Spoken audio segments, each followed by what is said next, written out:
Soyez le bienvenu, fidèles téléspectateurs. Une fois de plus, nous sommes là dans le cadre de votre émission Au Centre. Ici, nous traitons l'actualité avec les hommes faits de mon pays, les têtes bien faites de la nation, les leaders, les chefs d'entreprise, le chef religieux. On les invite dans cette émission parce que vous, le public, vous nous demandez de les convoquer. Aujourd'hui, nous avons l'honneur de recevoir des têtes bien faites de mon pays. Mais on commence premièrement avec le DG, l'éducateur général, Mathieu Takizala. Il est DG de l'entreprise spéciale Autogarage. Il est économiste, un vrai diaspora parce que ça fait 4 ans qu'il est au pays pour apporter un plus. Il est ici avec nous, monsieur le DG Mathieu Takizala. Soyez le bienvenu. Je vous remercie, cher Delphin. Vous savez, je me rappelle l'époque de la génération des aînés comme Kobe Kimpele. Et vous les représentez aujourd'hui dans le paysage médiatique valablement parce que vous avez intitulé votre magazine Au centre de la société congolaise parce que la société a des divergences et par rapport d'opinion de la culture, la religion et puis dans la partie aussi qu'on appelle idéologique. Vous savez, les idéologies sociétales sont de gauche, de droite, du milieu, ainsi de suite. Mais quand vous faites cette synthèse en disant au centre de la société, ça veut dire que c'est un carrefour, c'est un hub. Merci, monsieur le DG Takizala. Avec vous, on sera bilingue, hein, parce que ce qui est important, c'est que les gens puissent nous comprendre. Mais en deuxième lieu, on va recevoir pour vous, il nous vient d'un long voyage, vous l'avez cherché, il est revenu. Lui s'appelle pasteur Pierre Kasambakana, il est responsable de l'église primitive, l'homme polygame, qui a maintenant plus de 10 femmes. Mais si Dieu lui donne encore des moyens, il peut ajouter pour respecter la coutume de Dieu. Donc, la parole de Dieu. Avec lui, on va parler d'un sujet important, toute la vérité sur le message du temps de la femme. Est-ce la Bible est une absolue? On va en parler avec le pasteur Pierre Kasambakana. Avec le DG Takizala, on a aligné quelques questions importantes. L'économie en République démocratique du Congo, on en parle. La flambée des prix en RDC, c'est avec lui on va tenter un peu de répondre à toutes ces questions. L'instabilité des taux d'échange. On en parle avec Mathieu Takizala, il est économiste, je vous avais dit. Qu'est-ce qu'ils disent les entrepreneurs congolais aujourd'hui en République démocratique du Congo? Est-ce les entrepreneurs congolais ils peuvent relever la tête? On va en parler. Face à la crise, quelles leçons pour l'entrepreneuriat de demain? On en parle avec Mathieu Takizala. Je dis bien, on sera bilingue, mais je ne suis pas seul aujourd'hui. Je suis accompagné avec la grande équipe de cette émission Au Centre, ce plateau spécial. Je suis avec Sarive Mukendi, l'un des présentateurs de cette émission. Monsieur Sarive, soyez le bienvenu.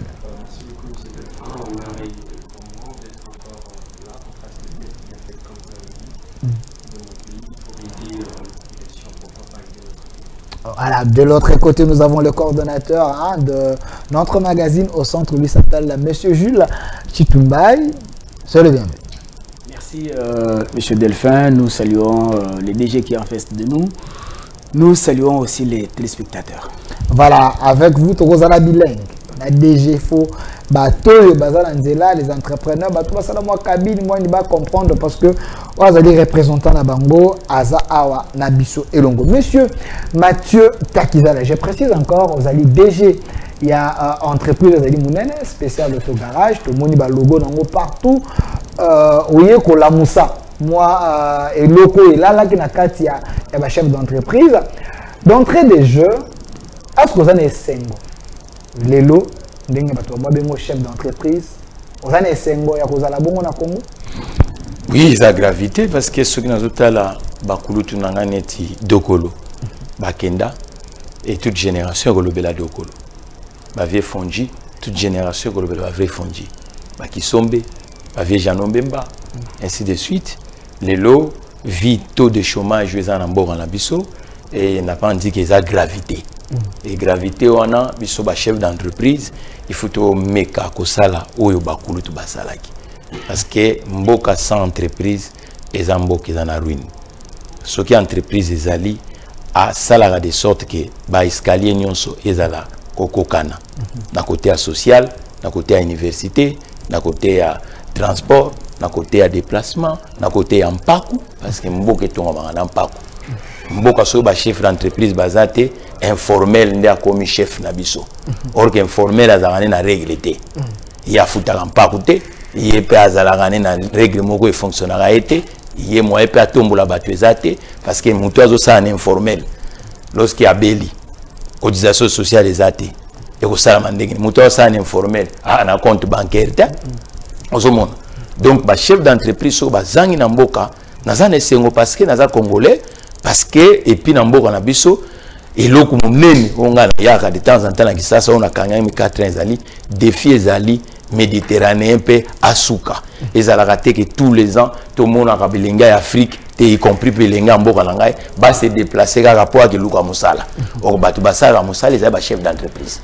Voilà, votre passage à M. les chef d'entreprise, de tous une grande équipe à cette émission, Toko Solo la Makambo, na Oti Koloba.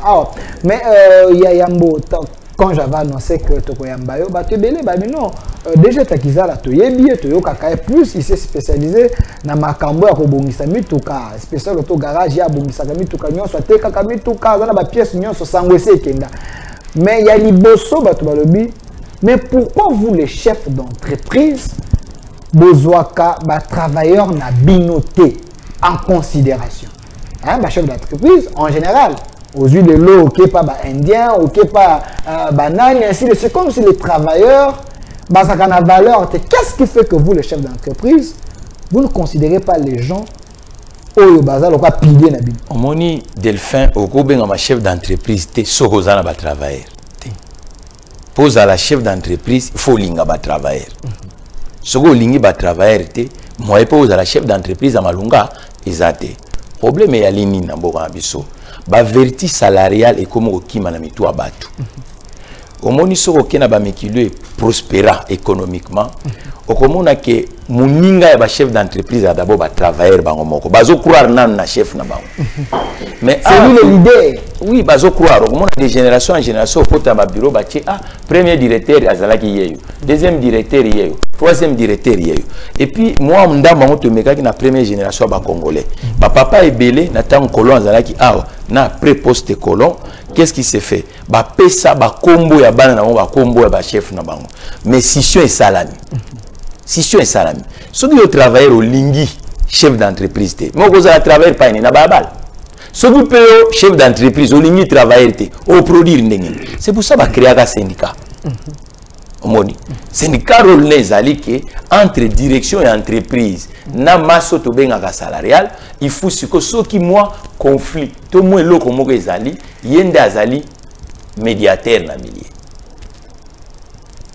mais le pas biso romona même travailleur autour défendre tous les aya kitoko travailleur à côté en conflit déjà na chef na société c'est aya ngai ils ont une société à monsieur Macheta Giza. Papa, on a tiki bana. Tout à l'heure avant à côté na bureau, na to benga bana. Moi on a bossé na bin. Papa ont manqué 4 ans. Na mona bana ti. Je rappelle que dans la famille en France, aux oui, na mona bana ti.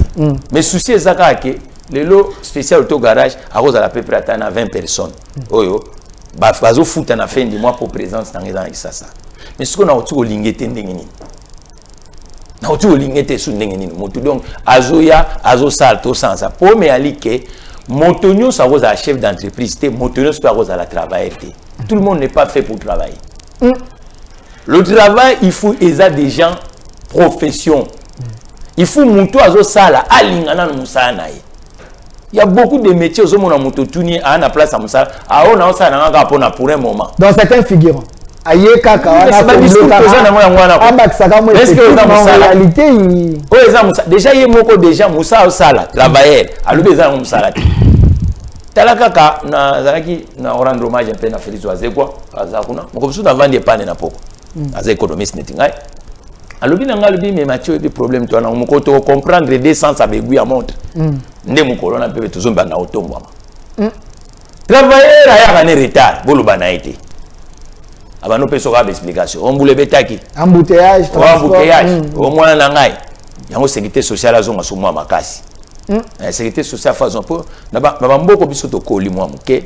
So ato beli, il faut quand même sécurité sociale au komelae ke obeli mongangande médecine du travail pe fazonga. Bo médecine du travail azozonga sima pas besoin.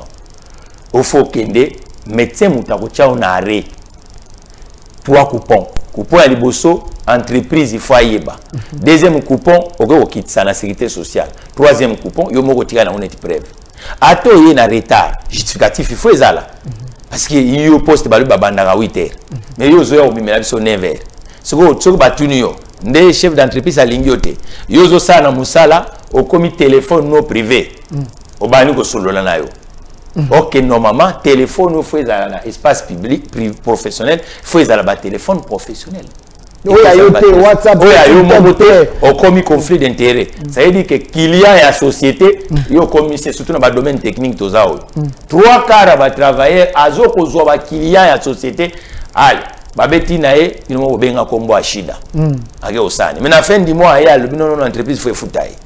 Mais nombre ba client oya kimisi a évité. Donc ce sont des problèmes. Aux hommes, il y a des problèmes d'entreprise, plus avec les travailleurs. Oui, oui. Comme la génération moko, donc tout Congolais pense qu'il peut diriger. C'est pas, c'est suicidaire ça. Être un chef d'entreprise, on ne s'improvise pas. C'est aussi l'expérience, c'est aussi l'expertise. Toi tu viens, comme on dit que tu as mécanique, mais c'est exact. Est-ce que Mamboulon a une salle? Il salarié a défaut à 5 ans d'expérience professionnelle. Comme on dit, et puis tu as du mal que tu allons dirigé par un autre Congolais. Dans le monde, il y a secteur privé. En général, ce que mon compatriote n'a pas qui mon dirigé Azali Poso un peu clair. Il y a papa Mathieu Takizala. On a 5 heures. Mundele, to barabon. Donc ça veut dire que ce que les gens Congolais, mon chef d'entreprise, yango moni na peso ba litani papa wembaza société vive la musique ça mais il y a eu des travailleurs na vive la musique qu'est-ce que mené à sa société Victoria Ezali Pepe Kale à sa société aux empire. Donc le travailleur congolais pense que l'entreprise appartient à Moutou à créer une société. Non, l'entreprise est générationnelle. Moutou a créé une société, a créé quelque chose, il faut se compléter pour atteindre Bolati vision, merci monsieur Mathieu Texas. Je donne la parole à monsieur Scrive Mukendi, toujours le même point. Je ne sais pas s'il y a des questions.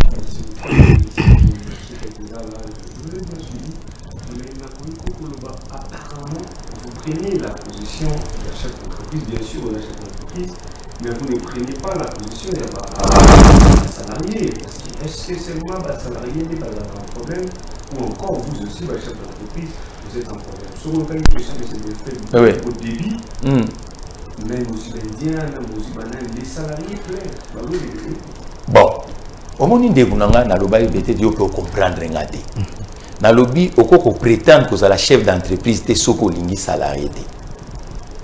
On comprend? Parce que tant au métier comme chef d'entreprise, il faut en avoir salarié. Mais dans le monde du travail, il faut tout ça, on peut pas ça. Le monde du travail est comme conflictuel. C'est-à-dire que ceux qui déjà eu un chef noté, oh nous sommes à Roloba, ma bête de unangai. Nombre de vols les autres entreprises, nous avons bien monté. Vol? Oui. Dans les entreprises, il y a des gens qui volent pour détruire 3 quarts des entreprises en République démocratique du Congo. Tout y a vol et à Makas, mais qui volent, ce sont des salariés. Je ne pense pas qu'un chef d'entreprise, Aroya na Tongo, na Nini, a doit par exemple Moulanga Bido Mafuta et a Gebimaki, on a toujours le Banabino à monter. Et puis, tout ça dans le ministère du Travail. Le travail doit être régulé par le ministère du Travail. Il faut que les salariés puissent former papa. Na office d'emploi na lobaka tous les on aime des fois kasonga zali boya bakanga na bisaka binoke tozongisa on aime quand même institution oyo et vous permettre que ba salarié na biso ba yebake na place à musala ndenge nini ba se comportaka parce que salarié nyonso normalement il faut avoir numéro ya on aime il faut permettre na ba et puis tous zone s'appelle sur le baka formation continue 3 quarts des métiers de Kunangai. Tout ça, on parle de l'eau pour recruter. Et ça, va passe droit. Papa Gilles, mais melinga moto, ouais, yebi. Il peut peut-être me melinga moto, yebi.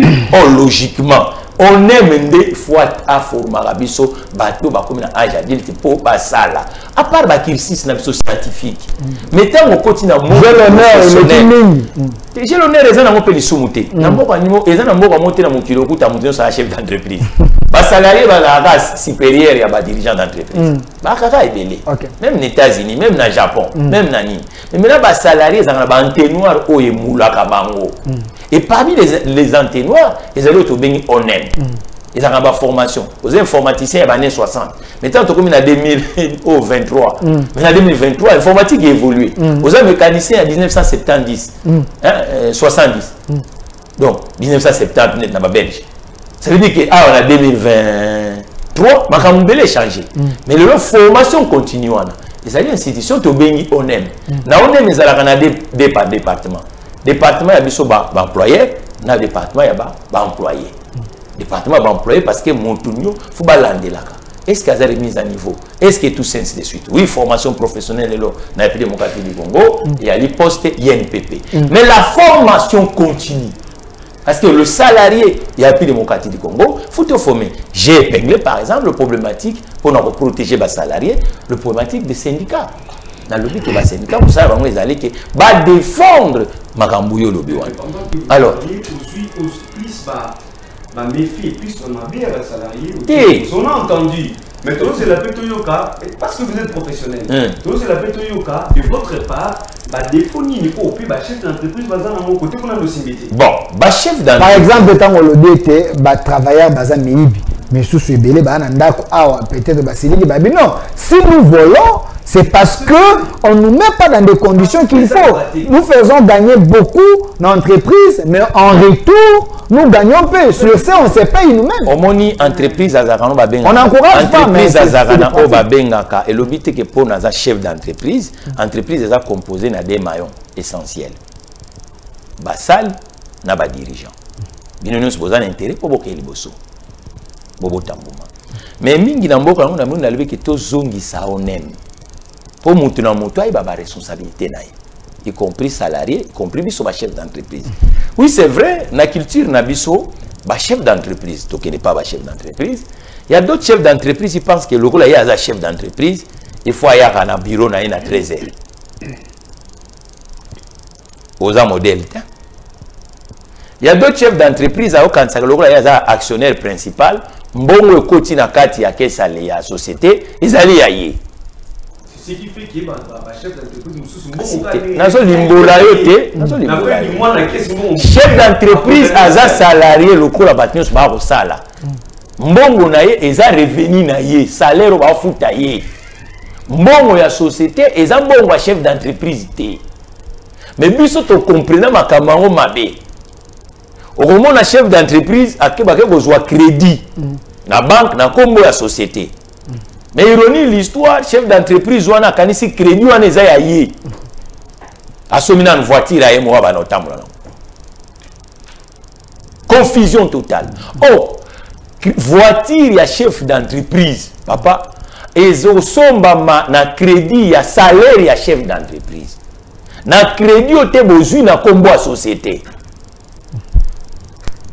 Ato komona imitation moko ezanganti. Bazu crédit au chef d'entreprise à Gena Washington. Ah, bon crédit aux poto sur ma machine. Il y a société. Ce que yo que Washington, ils ont bon na yo. Chef d'entreprise mingi na culture na biso, to quand ça aux chef d'entreprise za ko gangela kabatu.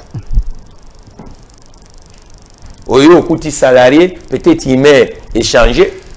Au lieu benga ena no yoka papa Delphin likamunini yo yaka eza musala te yo mbala moko va là-bas mais va là-bas aza chanter aza mutu aza chanter parce que soki aza pété yo pe chef no ngo pe osala nini ekozala diloué du côté ba chef d'entreprise surtout na culture na biso toujours kandansa ki chefferie ezali ki gangi différence ni yo kuti na chef awawa na ba chef otiki na mboka oyo uti 4 ans na mboka nga na uti chef d'entreprise d'abord il est moko dans le premier esclave de la société esclave dans le sens que c'est le premier travailleur et pas baninga bakutaka ba salarié bazoya bayaka par exemple 7h déjà na 6h30 chef d'entreprise à sa côté na bureau na mais pas une abisso au ça la constant magazine au centre au milieu de la société congolaise besoin ta caméra cachée beau tourner dans 3 quarts d'entreprise publique et privée au kuta ke ba konjuana ba kota na ba bureau na bango en dehors ya ba normalité et là comme sur ba chef d'entreprise véhicule de fonction et na eza véhicule na yoté il faut établir ba oyo ya musala mais pas un chef d'entreprise on a pas véhicule ba commis spécial auto garage dimanche azo balukana ozo balukana ngo est-ce que ozo tango ozo balukana ngo ozo balukana ngo na komba société est-ce que ozo produire na komba société et ça véhicule de fonction et ça outil et ça mi pona mosala c'est dit que kasi yango lobité tomi betana na koto ya ngana sali yango pe nazo esayo confusion ezebele ya parole ozomona que chef d'entreprise crédit au bazu na kombo entreprise au lieu ça la misala ya entreprise chef d'entreprise a mobile la mobasi alors na la vice maman au crédit on ne futa mais pas ya compte na salaire na été et futa na mbongo ya société soko yo ke ko bale la ngo mwasi ndenge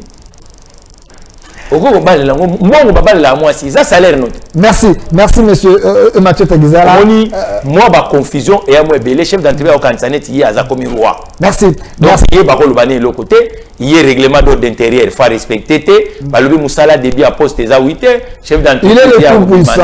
Donc mutako lobane loko azalité. Comme yé mutabanda ki ido ya mon ba société moi ya biso. Moi etombo mapenza ezate parce que les chefs azo jouer modèle T. Chef il faut azala modèle. T. Bamangala wana T. Tamu yo bandaki yango. C'est que sala yo moko. Mais ceux qui ont bien baninga bosala. C'est dire que bango pe fuba sentir que baza membre à part entière. Donc yo ko s'exanté yo komi roi. Chef d'entreprise na côté na biso komona balobi ka travailleur yako yakana batute oyo bazali na cadre professionnel te. Chef d'entreprise bureau na ye koma ndaku na ye. Moi mama leki na ye azaki na problème.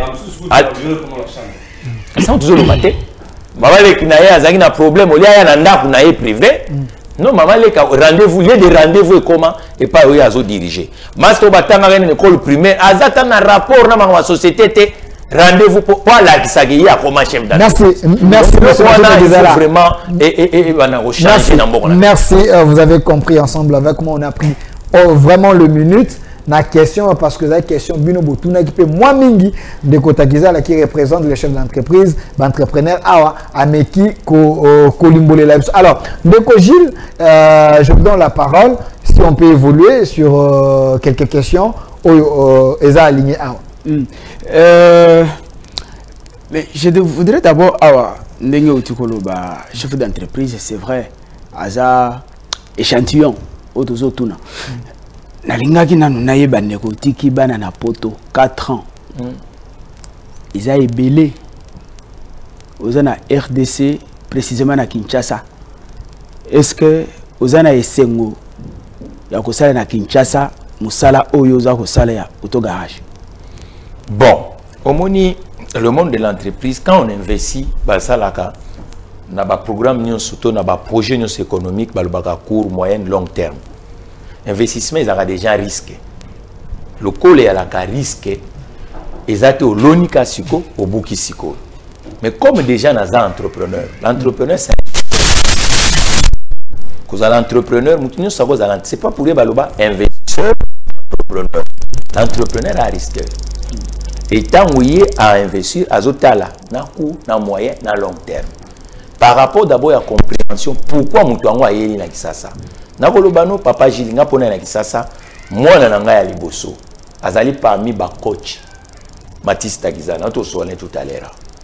Mon comme ça, moni bateau de fortune. Les ongi sos na Tunisia, lobby, bateau ba se noya ki kuna bakufi. Ngala uchi musana nga na zongi. Moi na lobby na nga papa na registra ki loko moko. Na pourquoi? Abizela total a fongo les vidéos total les vidéos bandé kunanga ba africain baza ko se noyer na bateau de fortune pona ni ba ke luka musala moi na pesinga devoir alors na papa yo za un homme d'entreprise au moni bateau culturellement na côté to vandi na côté on va vandi ezali différent batangi awate pour s'adapter dans la culture a un problème. Le coup chef d'entreprise, moto ya ko se noyer ka pour luka musala, luka de façon pour empêcher ata 15 kuna mboka kuna auto utaki. Nama mailo yo na ngo ya associé yako ko entreprendre. Ça la peut moins unité de production mo pour uta. Pour beaucoup fana mai. Pour beaucoup fana mai te tala elenge mwana mo. Alors que souci pour beaucoup fana mai te pour de bazo ku fana mai wana Afrique a perdre. Mais atali qui était yo papa peut quoi empêcher ta 15 wana ba ku faté. Tala na nabi ngala zani moni biso ba Afrique to ba kaka naza ni pouvoir public ni mais est-ce que Zuckerberg kaza ministre est-ce que Dangote a ministre est-ce que Kouloutou Kansebo a ministre mais asuma peut Congo. Vous comprenez? Pour biso to kansala pour mboke bonga il faut ka président de la République ministre non mais musa yo sa journalisme ndengo ya minga tozo tonga pe mboka ndé responsabilité moi na pesinga. Alors pour tout décevoir moi na wanate pour na jouer un rôle au président John Kendi alobaki ko senga ka na mboka te sala pe pour na mboka na yo pour na botamia même na ko na ngakuna mais tant na tambola batuna vous êtes de quelle origine? Et puis les 40 dernières années to continue économie à 21e siècle ba dirigeant ba grand chef d'entreprise congolais ba yeba na susute na monde international. Échantillonnage d'habitude vous avez papa Mbemba ba cancer ba Gabriel ba Dokolo c'est mbote pas ça. C'est dit que les wana soko tout tanga Congo oui tout ça ba politicien éminent tout ça ba journaliste éminent ba juriste éminent mais tout ça qui ba chef d'entreprise éminent dans le continent. Et même dans Mekila Banda ba ouais ba biso mais soko tali depuis le poste 80 90 et comme d'arrêt rare et puis le Mokati du Congo il y a ba grand chef d'entreprise ou quand même bazo cité bazo créer vocation na bana puis bazo créer misala bazo se distinguer donc tant que on a responsabilisé et puis deuxième personnalité c'est à responsabiliser un honorable député français Jacques Cabral azaliti lelo na parlé de Bobo comme député national proche d'Emmanuel Macron, le président Emmanuel Macron. Bayaki en 2012, dans le président François Hollande, c'est un ami, Atani Sangapé, c'était un fils mon professeur. Les Razongi, moi un peu moins, du côté de l'économie, parce que c'est un économiste de formation, en lobby nanga me matie na uti kuna. Na uti na mboko yo uta. Congo, tu as une délégation na francophonie. Francophonie, c'est en 2012. Mais na moni ke yo faut ça moi touche bo ya kuna mais touche na non il faut ça moi logo kuna ah petit wa lobby nanga moi na lobby boy mais ami pa yo loba sus donc les camarades comme moi Mokumba donc batu mi balé pourquoi ba loba parce qu'il faut batu basala la dignité d'un être humain c'est le travail un homme sans travail il va contribuer à quoi mais le travail il y a le travail dans le public mais le gros travail c'est dans le privé. Mais pour avoir le travail dans le privé, automatiquement, et là, vous ma casse, aux affaires, oui, non, affaires parce que dans le secteur automobile, vous avez 60 ans, à part vieux, concessionnaire, Dokolo, mais les lots, tout ça, c'est presque 30 ans, dans le secteur automobile, marque congolaise, comme on dit. Oya Tekaka Bougie, Oya Bon Salami Touka, Oyo Azali, la marque congolaise, la marque Union César, la marque des capitaux étrangers, des eaux et des bisous sur le terrain. Mais en tant qu'économiste et puis entrepreneur, nazo sala de mon mieux que Congo azalana marque na ye. Lobby bokota na boutique ozo somba bougie, ba komi SAG ezali intelligence congolaise. Au komi pe na Brazzaville, au moni marque ba komi SAG et kozala intelligence congolaise parce que 21e siècle makasi ya bamboka bazoi bango pe na ba marque na bango. Mais biso lelo so otali na partie commerciale, ba marque congolaise ils ont reculé. Et donc les lots tant on a na marché à wana sasa ils avaient kaka bandi ko yebi wana. Mais les lots on a même na ba société ou à capitaux étrangers, ceux qui mutake luka bougie, bazo recommander na société congolaise ou bengi salle spéciale autogarage. Donc il a dit que intelligence na biso et ko beta pe mbonda batu babini. Alors il y a une autre question? Ok. Alors, Moutuna Isaboué, est-ce que l'environnement est favorable tout? Voilà. L'environnement se crée. Quand Léopold D est arrivé à Pilomokati du Congo. Et bien, il va y des Congo, c'est comme ça la commerce. Non, la taxe, c'est la corruption, il y a tellement de choses. L'environnement se crée. Quand Léopold D est arrivé ici, dans Mboka Nabiso, autoroute est à la guité, zélé à la guité, à la zamba. Mais bah tu vas vivre dans un système, dans le vivre en Afrique. Mais ce qui est à comparer avec un moko n'est pas où qui en Europe, je crois qu'il y a quoi s'entreprendre. Mais les loups non ils savent. Environnement c'est créé à Kanango. Économie est à 99% na informel. Ça veut dire qu'il faut que les acteurs formels ba kokamina ko ça la ingéniosité y a que déranger informel. C'est ça que je suis en train de faire. Ce que moi j'ai fait, c'est quoi? Tout combien de génération, mon papa Gilles Poisson, Mamoutouka, grand frère noir en Belgique, n'est à Tindelier. Mais grand frère noir un professionnel à Mamoutoukate. Tant que vous avez un entretien, une réparation. Grand frère peut conseiller combien vous coûtez. Et que n'a pas accompagner.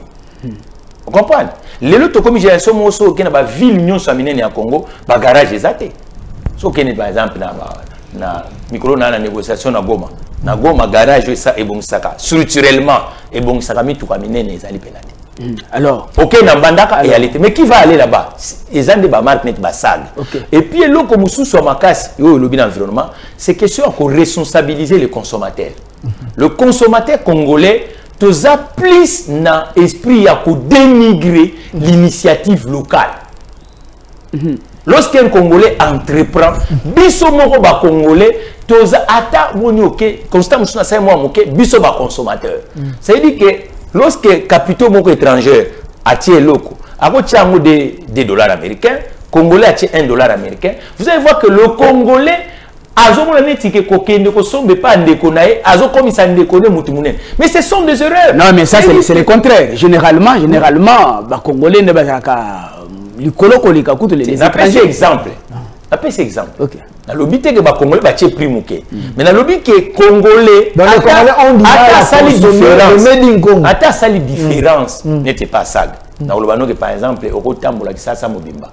Garage structurel mon côté à le bano que pour vidanger.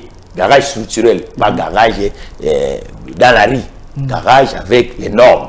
Alors, qui a diagnostiqué Moutouka, na 44 000 francs congolais, ça n'existe pas. Net 44 000 francs. Net ça. Garage mon coste structurel, alors à quoi entretenir véhicule, va bengi yeste qui est bête célèbre, où ils a plus majorité dans beaucoup nabiso, n'a pas plus nabiso, na 88 000 francs congolais. Alors, vous voyez que du point de vue compétitif, nous gaspillons consommation nabiso dans le côté informel, mais il faut que la consommation nabiso de la quantifier, n'a pas entonnoir structurel pour te résoudre le problème environnemental, problème technique, problème économique et problème fiscal. D'accord, mais je voudrais toutefois, il y a tellement de questions. Oui, d'entrée de jeu, Delphin Aoutiko a épinglé quelques points. Là, j'entre là pour demander la question. Il a parlé de comment subissent les entrepreneurs. Je voudrais savoir, c'est le premier point que j'évoque parmi les sous-points qu'il a donné. Est-ce que le gouvernement congolais, les autorités congolaises vous soutiennent dans ce que vous êtes en train de faire? Autrement, comment vous êtes traité par l'autorité congolaise? Bon, à un moment, quand je rentre par exemple, j'ai des amis qui sont responsables, il y a beaucoup de gens qui sont responsables, et au Congo, on échange aussi, nous ne sommes pas des ennemis. De toute façon, le monde économique et le monde politique cohabitent. Frère Jimo, et loko mingi et pas ba kontina biso ba bangi la mingi ba congolais ba entreprendre et ça ba biloko to lobi ba sinoana na to dénigrer moi moké il y a des amis aux soignants non Mathieu bino ba homme d'affaires boa sérieuxité on même maman na tango kala parce que mon bon ba yikola ngwa il faut vraiment l'état côté qu'on a tiré biso ba chambre de commerce ba chambre d'industrie ba chambre de impo moto alingi entreprendre ayi kola musalo azosala ezalaka te po na mbongo eza automatique te il faut seulement être encouragé eza musala et la profession donc faut y kolango net na France lingo comme commerçant et attendre dans des formations économiques mais na ozoba formation complémentaire na chambre de métier na chambre d'industrie na chambre de commerce na chambre d'agriculture pour quand même métier aux niveau exercer au eba mingi nde côté ku n'est pas biso mon bongo te définit ça comme si na salle nanga cop nanga na $200 000 na s'improviser commerçant yango zo mona que confusion est totale mutazo ba salaire net azo ba mbongo à l'état te azo ba mbongo ba banque te ce que tout ninga na ba mingi ba financer biso ba pesa biso ba crédit mais ce que n'est pas baninga baza ba responsable non to pesa ki Pierre crédit tala ya kenane osomanda ko nemo privé mais pas zone ça peut crédit yango ngulu ozomonda yango des problèmes entre moi moké na biso spécial auto garage bana to bana na Mokati du Congo toujours fonctionner en fonds propres. C'est-à-dire que tous a crédité dans la banque moko. Toujours fonctionner en fonds propres. Et puis parce que vous n'avez jamais sollicité. To solliciter, na senga même na ba continent biso que ba créer FPI za fonds de promotion industrielle, c'est-à-dire que yé a financé la partie transformation.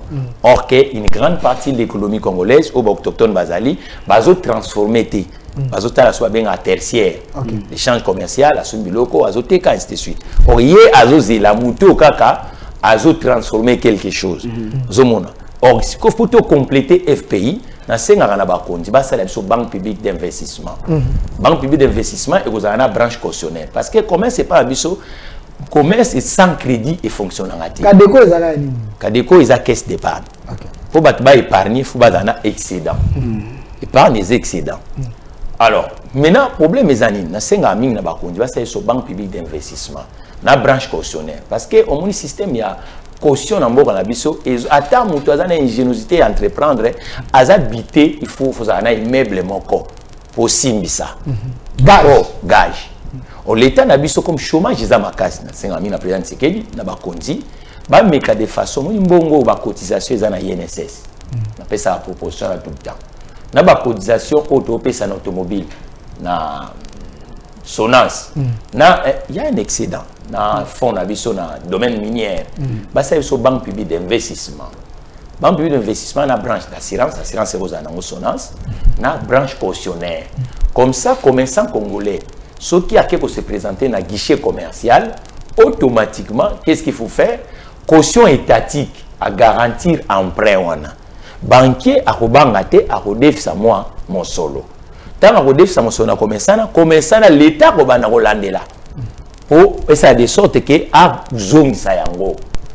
et il peut permettre de créer musala OK lelo 3 quarts ba commerçant congolais même moi net biso spécial tout ce qui crédit ezalaki et lelo to na ba ville news congolaise mais crédit réalité deuxième élément mususu ezo sala que ba commerçant congolais ba développer té absence ya contrat na établissement songolo ba vie qui ngwe so ba avancer ba katebeka toto so ba avancer bazalaki na ba marché na ba société net Jekamine okaka do Moïse Katumbi ba omingi na kono teka bilo na ba prêtre na soumi camion nga tout c'est suite parce qu'un commerçant sans débouché contractuel ils a passé tala bo pe kanginga 4 ans na 4 ans bo kanginga to ziraka papa Jacques au moment papa Jacques wana azar ko débrier consommation ne pesa na crédit na quantité faut d'avance et baka yangoti le secteur immobilier qui est makasi pour nini ba avancer musali mbongo pour atonga ndaku na ye o lelo siko muntembo avancer musali na ndaku ni motela ka mutu azotonga ndaku te bongo ba entreprise oteka ciment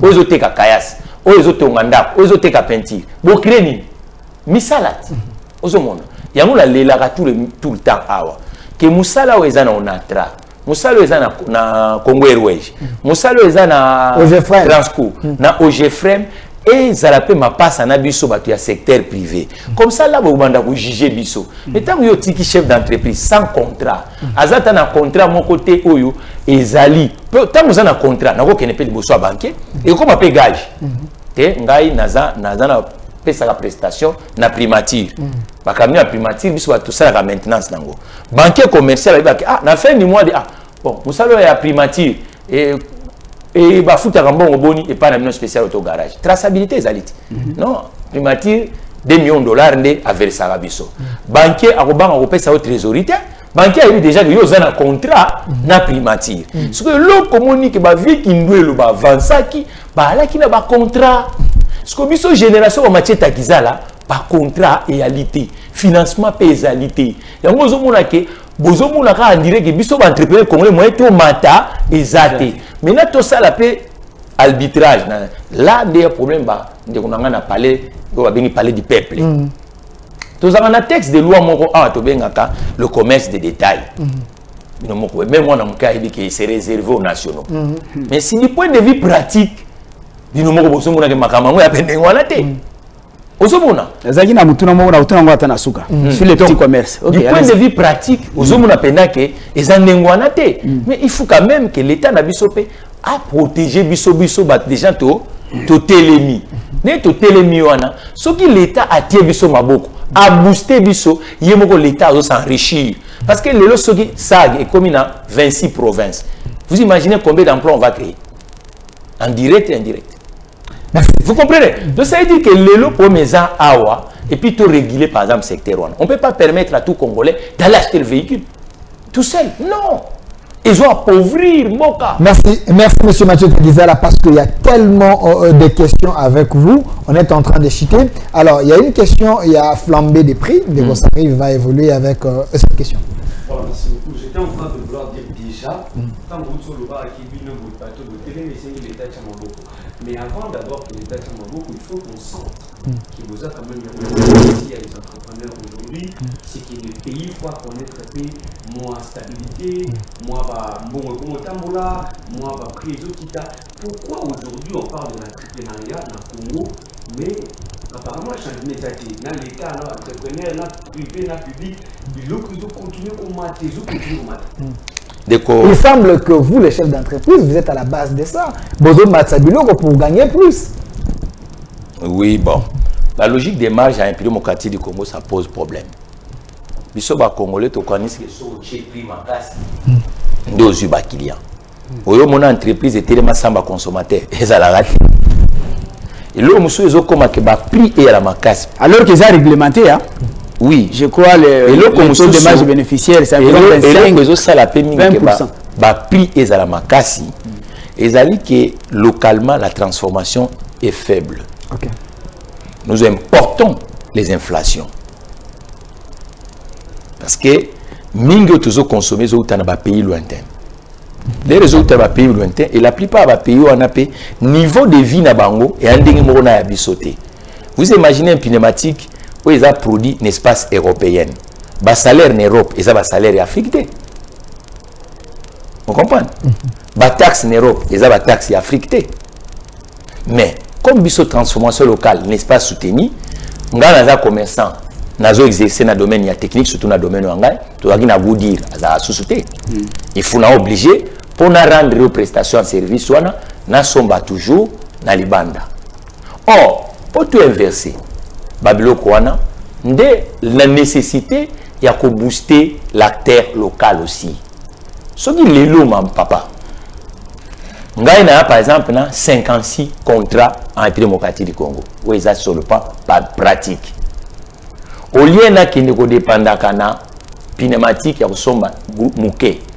Momoni te que papa ba marque pneumatique na mukileze belé et lukabisiko faut été kama. Et go pesa na makasi ya kulubana marque pneumatique Michelin a Michelin yo lingo te kana Congo tala zala partenaire na ngai.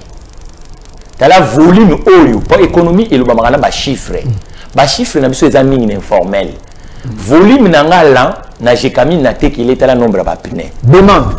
Demande de l'offre, non? C'est un élémentaire, hein, un principe économique. C'est-à-dire que j'ai camine que les nombres de pneus boyé. On a un nombre de pneus boyé. Présidence nombre de pneus boyé. Tala, ngano tout ça là, tout ça là balié. Ngana distributeur, yo zali producteur. Au commun a que volume o ya biso tout présenté et tiré bas prix vers le bas. Or, 3 quarts, il y a bien un les autres en bois biso de kunanga na mutuno tuneza ya bien. Et les autres na ba entreprise pe structurelle T. So OK pas ba douanier ou ka phénomène mo ba bengaka bilanga. Ngai société na ngezala ki maintenancier ya Nestlé. Oui ba Nestlé, marque néerlandais suisse. Tant tu signer qui contrat na Nestlé ah Congo à Afrique. Pour Nestlé ça partout dans ba pays Afrique. Nestlé à partout. Ah, Toké Afrique. Contre les années qui y a 24 mois. Mais tout ça là à 3 mois. Tu n'as pas pourquoi tout ça dit 3 mois. Informel. Bah, mille qui m'ont au côté na louf. Or, Nestlé a qui n'a pas ligne de production d'ailleurs on a Kingabois. Ce que production locale ou à Nestlé comme cher, ou continue à phénomène bilanga, a commis moins cher dans le marché. Nestlé a zoté qu'à société. Oh, Nestlé, à part ôter que la biso mais l'entreprise nous ça au dépend de mais c'est aussi la concurrence qui n'est pas interdite. Mais cette concurrence est déloyale. Elle doit être loyale. Parce que normalement, ceux qui sont dans la normalité payent plus de trucs. Mais comment fait-il aujourd'hui? Il faut que c'est là où la législation doit peser. On doit protéger. Le président Trump, arrivant au pouvoir aux États-Unis, vous savez qu'est-ce qu'il a fait? Il a taxé le produit d'importation pour permettre au produit local de se développer. Vous comprenez? Et le président Nana Akufo vient de le faire dans le domaine de l'automobile.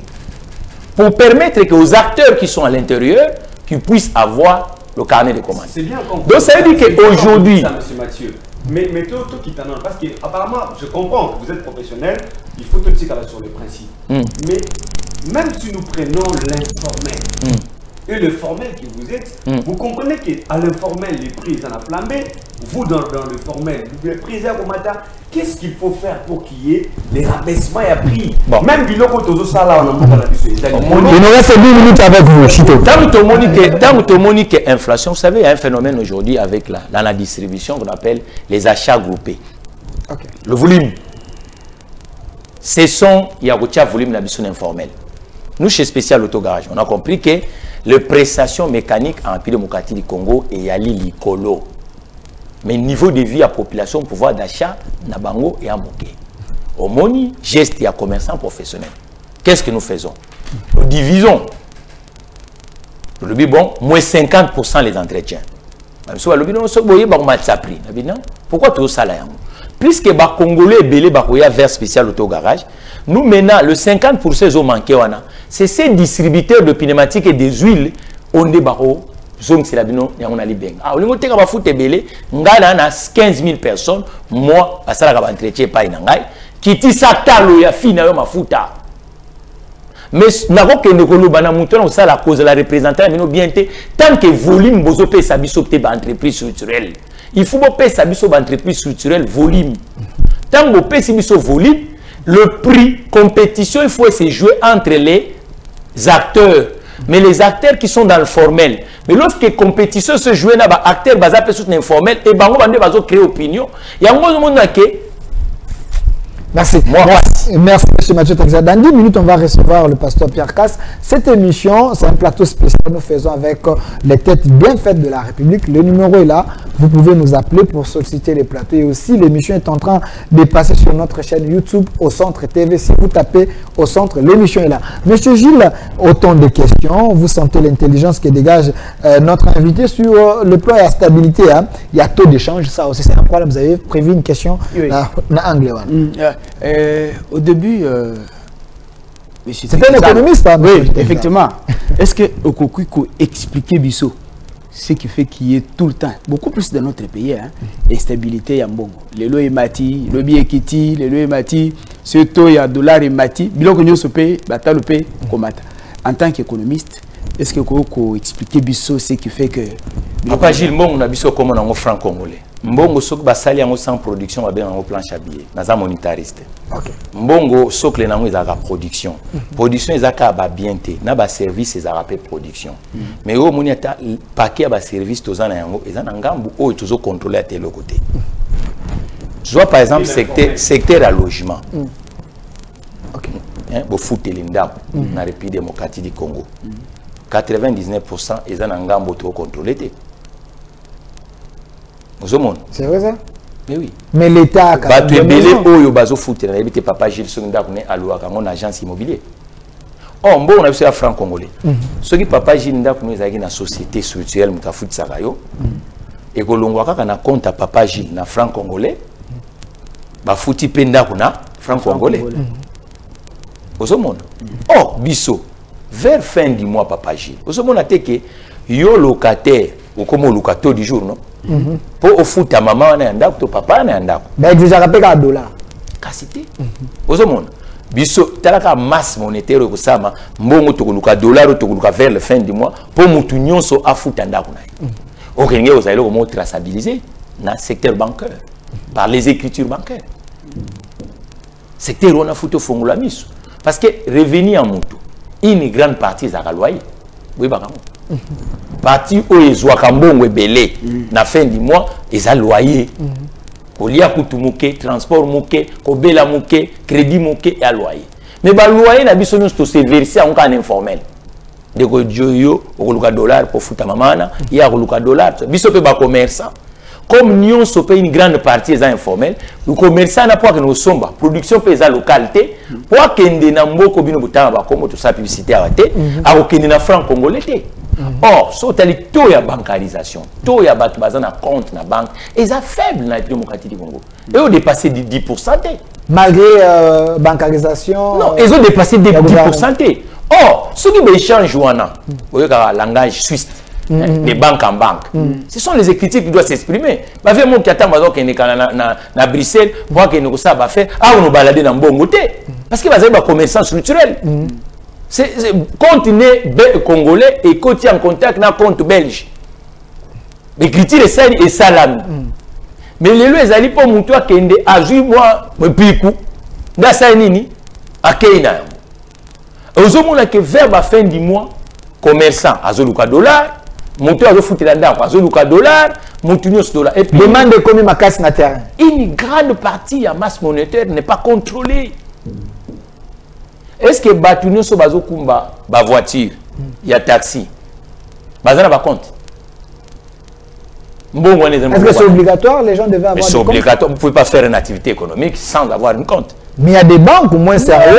On a vu la Kinshasa, on a la banque, une banque de Sali, on a une banque de Maman so baté kana ba wende. Bazata na compte na banque postale.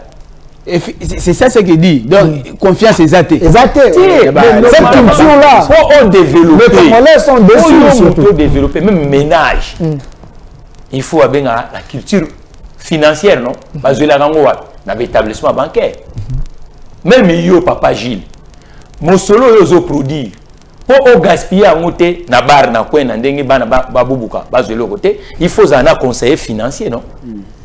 Nasuka santa soki mbongo ekweyi na banque eloko liboso il faut bafuta kelasi ya bana bafuta ndako ya bana banine tout ça ndemo excédent noko sala loisir mais tango mbongo tika na maboko ya batu papa Gilles amoni kaka veste moko asombi abosani ke fisto il faut na université kuna vasala nini bafuta yango zomona ke épargne moyen monana ezate développement ezo poser biso problème. Il faut tout accroître l'entreprise structurelle. Parce que l'entreprise structurelle, papa Gilles Lukamusala, si vous avez un compte dans la banque, a mis dans la banque postale. Mais si vous avez une banque, on a vendu, admettons, 4 ans. Dans le pays où banque, banque, dans la ville. Il faut que nous côté à la société en croissance. Vous travaillez en synergie pour fortifier la Kayango. Donc, les lozomona dollar oyo béchange na biso totika ko boire un informel. Tant que tu bois inflation peut arotika biso té. Qu'est-ce qu'il faut faire d'une manière pratique étant professionnel pour que tout stabiliser les taux de dollars, ça pour rabaisser les taux parce que jadis c'était oyebi na système économique ezakana expression mingi d'économiste utilisaka relance. Tango guerre mondiale et salami. Europe 45, Europe à Kwei. Oyoka plan moko célèbre babenga plan Marshall.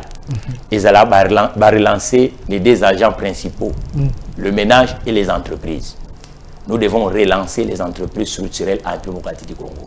Le nombre des entreprises structurelles en démocratie du Congo est faible. Nous sommes un pays, par les estimations, de à peu près 120 millions d'habitants. Si vous recensez aujourd'hui, le nombre des entreprises qui sont en démocratie du Congo n'est pas supérieur aux entreprises qui étaient ici en 1970. En population, le cas, il y a mon aîné, quota limité industriel, quota limité Kingabwa. Mais si vous avez une entreprise commune, ce que tu remplaces l'entreprise dans le quartier. Exact. Nombre d'automatiques, nombre d'entreprises équitées. L'entreprise structurelle est à moquer. pour biso to meka kolonga ba invasion oyo, il faut tout ça la prendre de relance. Il y a petite entreprise en République démocratique du Congo. Il faut tout relancer. Il faut le carnet de commandes étatiques et à la domicilier la banque structurelle pour permettre que l'entreprise ouana.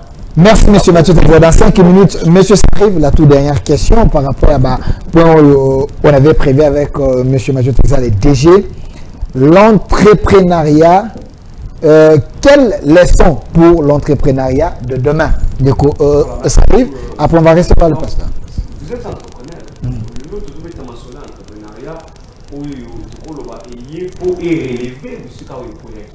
Mais la base de l'État, toujours vivre entrepreneur quelle est la leçon à vous tirer? D'abord, vous-même, vous avez tiré une leçon, vous continuez à tirer des leçons, mais quelle est la leçon pour tous les entrepreneurs parce que vous représentez les entrepreneurs? Entrepreneur congolais, il faut entrepreneur qui émerger ceux qui esprit à réseau et zati. Ok. Au moins, la communauté. Connexion. Oui. Parce que vous voulez évoluer. Yo sommes en Mbisi sans maille, sans royaume à Koli. Mbisi, ou à la balai, ou à la royaume. Entrepreneur, pour émerger, il faut réseau.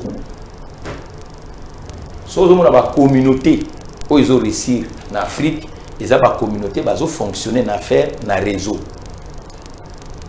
Ou à Mabaya, Azana Muninga na menuisier, ou Azana entreprise à menuiserie, il y a Tegeli Mabaya. Ou il y a Tegara Sete, Azana Muninga sala ba meuble, à Tegeli Epe, à comme fournisseur naï. Ainsi de suite. Du côté local, l'entrepreneur, le réseau, ils appellent ça ma casse. Et vous créez un petit. Toujours créé dans la tête, il y a plateforme avec des FIRDC. Des FIRDC, dans mon avis, entrepreneur, il faut émerger dans le réseau. Net il lingo aye. Là il a dit non, mondia presse. Mais ebele ba ebi ndenge ni akobande la té. Mais so alinga communiquer. So ki nga na bengi Delphin. Delphin olexa entrepreneur wana té.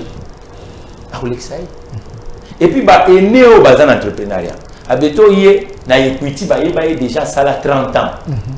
Donc banquier equity so ka zuma tete exala signer les beaux. A qui a présenté banquier equity a repris sa confiance. Oh yé déjà ene wana.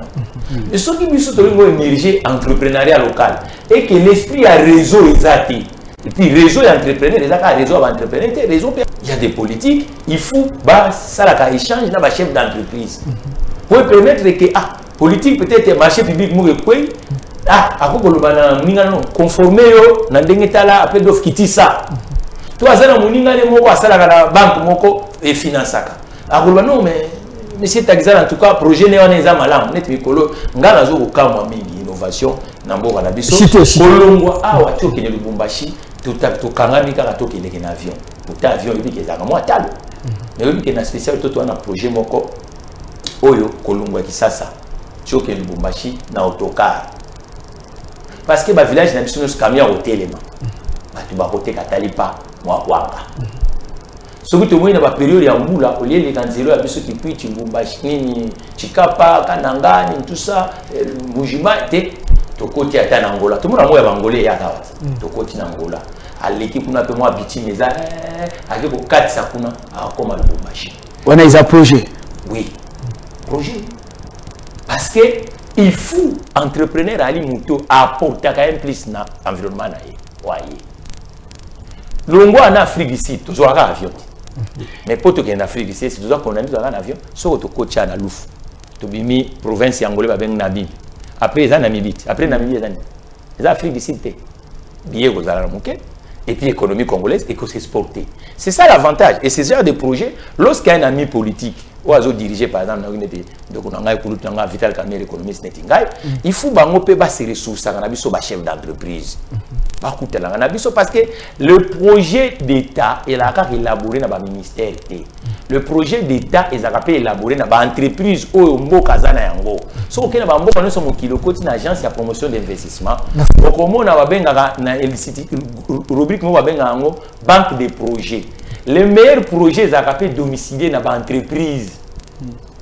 Et c'est l'avantage que, les politiciens, tous à la cana, mixage merci changeaka merci na bato d'administration parce que projet wana neti on a lobino kolongwa tobi combien de misale ko créer dans nzela kolongwa ti Lubumbashi. Merci monsieur Mathieu Tagizala to comme vraiment nasuka nayo tala caméra na biso c'est vrai to yamba que tout solo vraiment ba point essentiel que to kana koloba TV zalingonga l'état na biso tango bazoyo kayo ba retenir ni ceux qui babiter tous en poste to créer ba millionnaire congolais to sentir Maël et Tagizala.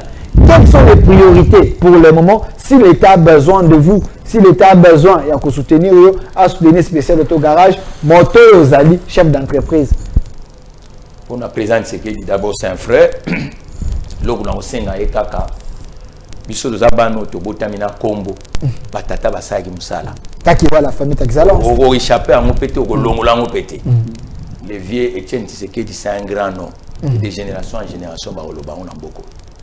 Et on a un bandara chef d'entreprise na Bruxelles, le président Félix Tshisekedi. Et là, on a aussi à ça de sorte que la génération où il y a du pouvoir à se retrouver net à l'époque à Marshal Mobutu, à la grand chef d'entreprise. Il faut faciliter les chefs d'entreprise au biso tozali to accompagner Mboka. Il faut tous un carnet de commandes. Il faut crédit ezala autour de l'entreprise. Il faut quand même que la société à portefeuille bazonga ko travailler na biso pe ba société à privé et ko permettre que chômage et ko sani et ko kita et pas na komela ki na koma ebele na komeli sous président Tshisekedi na lobby ayambangai.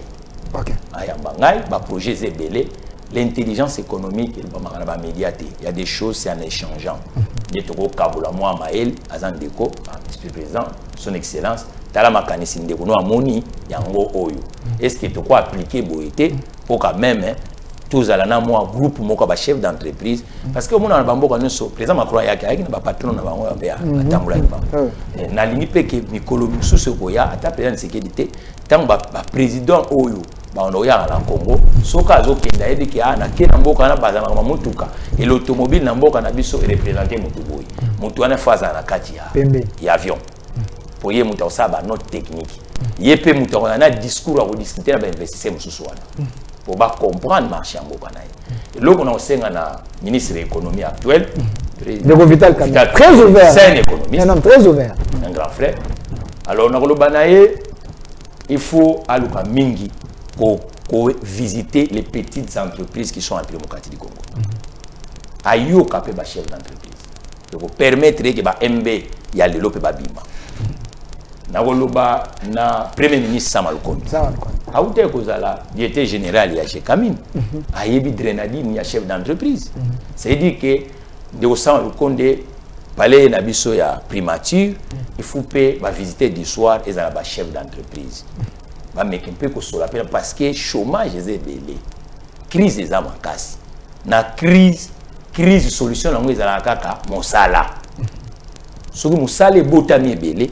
Au moins que l'investissement mususu ko ya nango ko se griffer parce que tous en ba homme fort au Nigeria t'as le président ancien président nigérien le célèbre fermier formule mususu na oloba de kunanga ezali 5 secondes na ya otala to ba agriculture maire ya développement nazana eloko moko na koshaki sur l'agriculture na lobi na président république na premier ministre na parlement.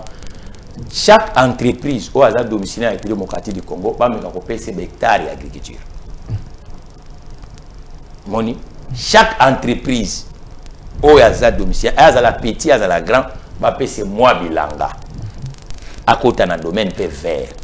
Pour te, tout me kempe ko diluer consommation na biso oignon sezo utakaka libanda. Ils allaient payer à l'auto, va payer sur moi 20 hectares. Moi tout ça na moi financement OK nani tout et créer musala il faut ba tabler mingi na ba secteur ya forte main d'œuvre ici ko occuper ba tebele ba réformer pe makambo logement na Congo et ko zala susu entreprise ya foot sanda ko ya kotonga ndako et bota mebele parce que merci. Merci le DG Mathieu Takizala Bozaki belé à Kolanda pe bokomi et belé. Vous avez compris qu'on avait annoncé deuxième invité, monsieur Mathieu Takizala.